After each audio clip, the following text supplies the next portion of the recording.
may consume. Gentleman is recognized. As I said when I first considered this bill in July, this is a great bipartisan effort that Mr. Goodlatte and I have worked on. And this bill addresses the realization that the trading volume in the futures market for physical commodities has increased dramatically in the recent years. This increase includes vast amounts of capital from parties that are not traditional futures market participants, and this has been my concern. These participants such as the index funds, pension funds, and some hedge funds.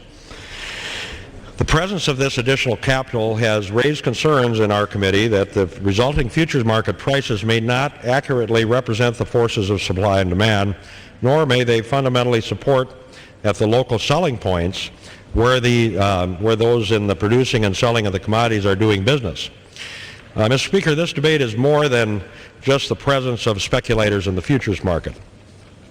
As I said on the floor in July, this lack of convergence, and this is one of the big problems that I'm concerned about, the lack of convergence that we're getting in some of these agricultural markets, where we have a $2.40 difference between the futures price and the actual cash price of wheat in some of our markets. These are the things that really concerns us on the committee. And so we have put forward transparency, so that we, requirements, so that we know what's going on in these markets, and we're giving the authority for some position limits where on these non-traditional investments that were created that really have nothing to do with the underlying commodity market. And in my opinion, the more I learn about this, I think this has some effect on why we're not getting convergence in those markets.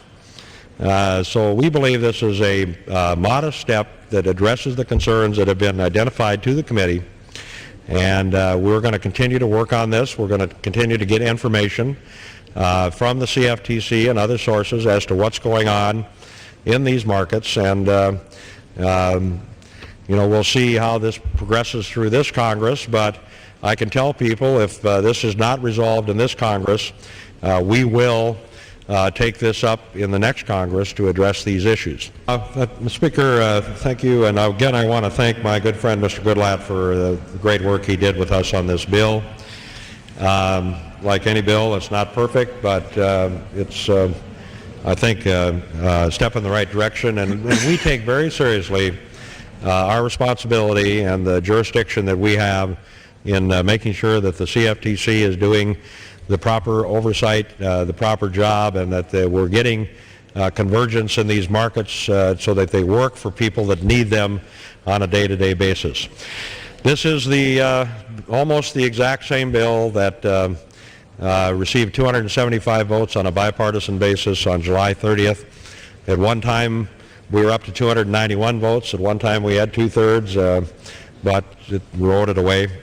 And I'm confident today that we will have the support to be able to move this bill through the House, and hopefully our friends in the other body will move, because I believe we have uncovered some things that need to be addressed in legislation, and we are doing that in this legislation. So with that, Mr. Speaker, I ask everybody to support the bill, and yield back the balance of our time.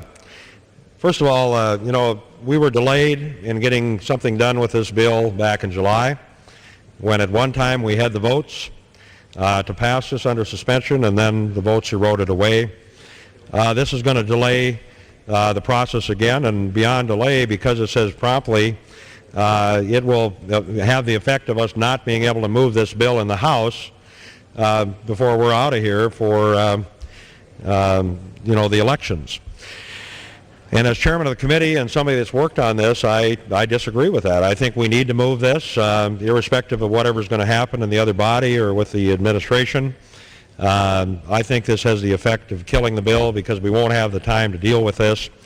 And so, and lastly, I think the CFTC has the ability to do this under the legislation. Apparently, Mr. Moran doesn't trust the CFTC. We have people over here that don't trust the CFTC. But I think they could deal with this. I don't think there's anything that precludes them from accomplishing this in the underlying legislation. So I would ask people to oppose the motion, and I would say that I believe this kills the bill for this session. Gentleman